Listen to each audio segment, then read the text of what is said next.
Tonight on Primetime Politics. When will he call a public inquiry right here, right now? The only player that has to come around with the same ideas is the government. A public inquiry on foreign interference. Will there be one, and who would lead it? The questions continue, but the Bloc Québécois has names in mind. Deputy House Leader Christine Normandin joins us.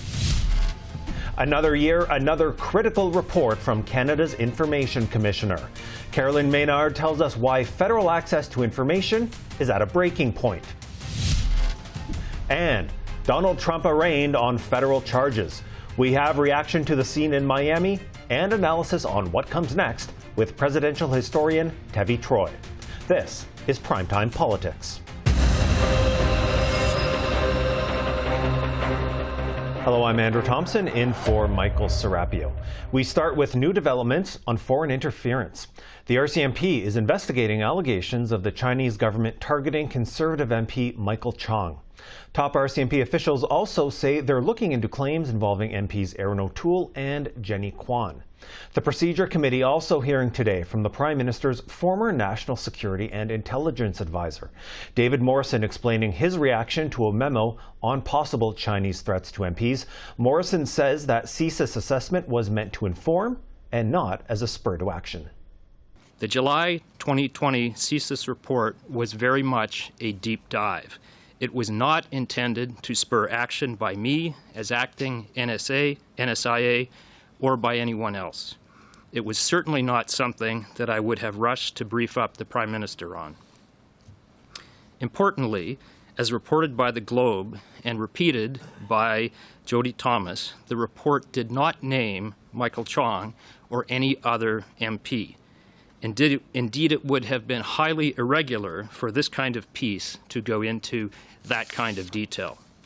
The pathway of this information, who would ask for the names of MPs? Because it seems to me there's something there and nobody knew what it was for an extended amount of time. So I'm just wondering, who would ask? Merci, Madame la Présidente, for the question. The second thing that I tried to say, in addition to it was not a report that was intended to spur action, is that when someone like me reads that report, we have awareness that it is based on underlying intel. There are other reports that have been sifted and analyzed that build up to this assessment. I actually have a fairly high degree of confidence in our security agencies that if there is something that needs, if there's an action that needs to be taken because of a development, something that shows up in intel, they will take that action. Jody Thomas was very clear that in the intel when it first surfaced with respect to the MPs in February and March of 2021, there was no physical threat. There was some alarming information. It's up to others in the system to determine how loud that alarm is ringing and what actions are required to be taken. But in answer to your question, Madam Chair, when someone like me reads it, we can be quite certain that others already know the information and have taken action on it, or it wouldn't be buried in an assessment report. Now, the Conservative and Bloc Québécois leaders met today about a possible public inquiry on foreign interference. The government says it wants opposition feedback on the potential scope and timeline and who would lead it now that David Johnston is stepping down as special rapporteur. Here's the Prime Minister asked if an inquiry will now happen. I think it's good that we are seeing contributions, constructive contributions from various parties right now. foreign interference is an issue that needs to be taken seriously. If we can move past the toxicity and the partisanship that has characterized the approach by many parties and actually take this seriously, work together and figure out a way to highlight everything that is being done and what next steps can be taken, it'll be a good thing. Well, the Bloc Québécois says whoever leads a potential public inquiry should be the one defining its scope, and the party has some names in mind for the government, including a former Supreme Court justice and a former Liberal cabinet minister. Let's welcome Christine Normandin. She is the Bloc Deputy House Leader. Ms. Normandin, good to have you here. Good afternoon, Andrew. Now, we'll talk about the demands and the names that your party is putting forward. But first, can you give us an update on what's happening in terms of the talks between the opposition parties and with the government? Well, there's not been official talks, as far as I know. We got let's say, a courtesy call from the Conservatives looking for an eventual discussion, but so far there's no official discussions that have happened. I do hope that is going to take place in the near future. There's only 11 days left to the current session, and one of the things we're asking in our letter is that we find someone by the end of the semester, since we're hoping that it can result in a vote from the House, and that the person that will be recommended for to be the commissioner or judge or president of an eventual inquiry will be recommended by all leaders in the House and then voted for by the Parliament. Right, and you're mentioning a letter that your leader, Yves-François Blanchet, has sent to Minister Dominic LeBlanc, and that letter does include some names that could head up an inquiry, including former Justice Louise Arbour, former Justice Minister Erwin Cotler. As well, you have former Ambassador Guy Saint-Jacques and Louise Otis, a former Quebec appeal judge. So why are these the names you're putting forward? Well, it's a list of suggestions of people who have a good background that could be suited to lead an eventual inquiry, and we insist on the fact that it is a public inquiry and not public hearings. We didn't want to set criteria. We were more looking at the backgrounds of people who already, for example, have an experience. Louise Arbour being one with tons of experience leading inquiries or doing work on different very politicized topics. So we were more looking at people with backgrounds, people that we feel have a liberty of speech and have knowledge also of China, Guy Saint-Jacques being one of them. So instead of insisting on specific criteria, we were looking more generally at resumes, people with interesting resumes, and that's a list of suggestions, basically. Okay, so let me ask you then specifically about Erwin Cotler, because as you know, he's a former Liberal minister, he's a former caucus colleague of the Prime Minister. Why did you include him? Mostly because of his background with regards to human rights. He's done terrific work in the past, including on Raif Badawi's case, and we felt that he was someone who would have liberty of speech with regards to what's happening in China. And one of the topics we want to be covered with an eventual inquiry would be threats to MPs and to local diaspora, the community. And we felt that with his experience, he could be one of the people going more in depth and not be naive towards China. And we think that that was something important to be included. All right, now the government also wants you and the other opposition parties to suggest some terms of reference and how an inquiry might handle sensitive national security information on foreign interference. And in that open letter from Mr. Blanchet to Dominic LeBlanc, he says that should be left to the commissioner themselves down the road. Why is that? Well, from the beginning, what we asked for was someone to be named after a consensus from leaders and from the House. So as soon as we have someone who's got that kind of confidence from the House, we feel that it would be normal to give them the most latitude possible with regards to the scope of the inquiry. And since that person would have confidence of the House, we felt it was normal that it would be that person to determine what would have to go in camera, what would not have to go in camera, instead of having maybe partisan discussions prior to the inquiry on the scope or what should be or should not be in public. If we have confidence in someone, if we have enough confidence in someone to be president, judge, or commissioner on a public inquiry, we should, by extension, we should have enough confidence in them in order for them to set the scope of the inquiry. It goes together in a way. Okay, let's talk about timeline. You did talk about time pressure, that we're nearing the end of the spring sitting. You, the Bloc, the Conservatives, and the NDP all talk about wanting a fast timeline for a potential inquiry ahead of the next election campaign. Now, in his report, the special rapporteur, about to be the former special rapporteur, David Johnston, wrote that public inquiries can last years. He says that there's still going to be issues with classified information. So how do you deal with those concerns and still try and get an inquiry done in the time frame you're looking for?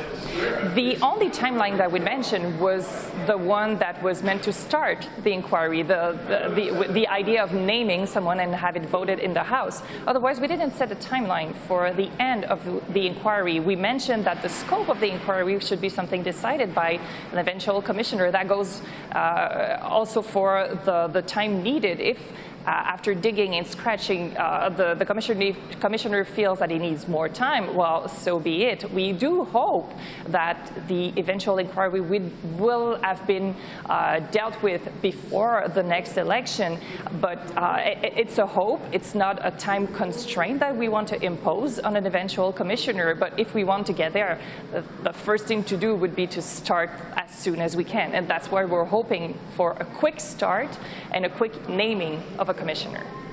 Okay, we'll have to leave it there for now. Christine Normandin, thanks for your time. A pleasure. Canada's Chief Justice says more transparency is needed in the process overseeing the conduct of judges. Richard Wagner speaking one day after Russell Brown's retirement from the Supreme Court. Brown's departure means an end to a review of misconduct allegations by the Canadian Judicial Council, allegations that Brown has denied. Here's more from the Chief Justice. I received a complaint at the same time as Justice Brown. Looked at it, called him immediately to have a discussion about what's in it, and we both agreed that it was, in the circumstances, the best course to adopt would be for him to stay on the side and leave the court pending the resolution of this complaint. And then the question is, should I disclose the fact that there's a complaint against Justice Brown? According to the existing regulations, it's the CGC which decides when to disclose whether there is a complaint against a judge. So I was a bit taken, and that's why I said to my colleagues, and I said to the Judicial Conduct Committee, look at it, because I should not be in a position like any other Chief Justice in other courts to be necessarily submitted to a regulation that does not allow me to make it public. The Federal Access to Information Act is about to turn 40 years old, and Canada's Information Commissioner says chronic issues continue to plague the system, that the government has no solutions in sight, and that her office still needs more funding to clear a massive backlog of complaints. And with me now is the Federal Information Commissioner, Caroline Maynard. Ms. Maynard, good to see you. Thanks for having me. Happy to be here. You've been Commissioner now for 5 years, and in your new annual report today, you're saying the access to information system has steadily declined to the point where it no longer serves its intended purpose. Tell me what you mean by that. Well, as the Globe and Mail mentioned yesterday or last week in their reports on access to information is the oxygen to democracy. And right now, our system is so broken that our democracy is not grading very well. Canadians should care about this because the access system are broken, not just at the federal level, at any jurisdiction across Canada. We are seeing more delays and a lot more information that's being redacted. So clearly the information that belongs to Canadians are not being shared with them in a timely fashion. Right, and the federal government, as you're well aware of, did release a review of access to information last December, and you had called it disappointing because there were no concrete proposals for improvement. So take us through what you think needs to happen. Well, there's a lot of things that needs to be done in terms of changing the system, but I think the main thing is we need to change the culture of secrecy that exists. And this means that we need leaders who makes access a priority. We need to provide more training. We need to have more tools. We need more human resources. We need also to change the legislative framework. Without a good system, a good statute, we don't have a good framework for the access to information system and to defend the rights of Canadians to have access to this information. We need investments in our tools, like I said, and all of the system within the institutions that are not responding to the current system, the current demand of access requests. Okay, so you're certainly not alone in calling for change, and that's especially been the case recently. You mentioned the Globe and Mail, the Globe with a recent high-profile project highlighting problems with access to information across Canada. Now, today the Prime Minister is defending the government's record, saying he recognizes there's always more to do on transparency. Do you have any indication that the government is willing to do more? Well, as you mentioned, there was a report that was tabled in December. The report has highlighted the challenges that we're facing, all the issues that we are facing at the government level in terms of responding to access requests. And it didn't provide any recommendations or any action plan with respect to how to change these problems and how to respond to the issues. So I'm waiting, and I've been waiting for 5 years now. There's been a lot of promises, a lot of words being said, and good encouragement, but not so much in terms of actions being taken. So why do you think that is the case then? As I said, I don't think the government is giving it the importance that it needs to be given. It's not a priority for our government. We don't see it in mandate letters for our ministers anymore. We don't see it in terms of funding being provided, not just my office, but to other departments who are struggling to respond to the number of access requests that they have. We're not seeing it in the willingness to even change the act. The legislative review that was done was supposed to come up with some changes that are needed for a statute that is now 40 years old, and there is no mention about what needs to be amended in that act. So I'm guessing we'll have to wait for another review. Now, I wanted to ask you a couple of questions about this report, your annual report, and the new information from over the past year. You say there's a never-ending increase in the number of complaints your office receives about the government. Give us a sense of what the latest numbers are and the scope that your office is dealing with.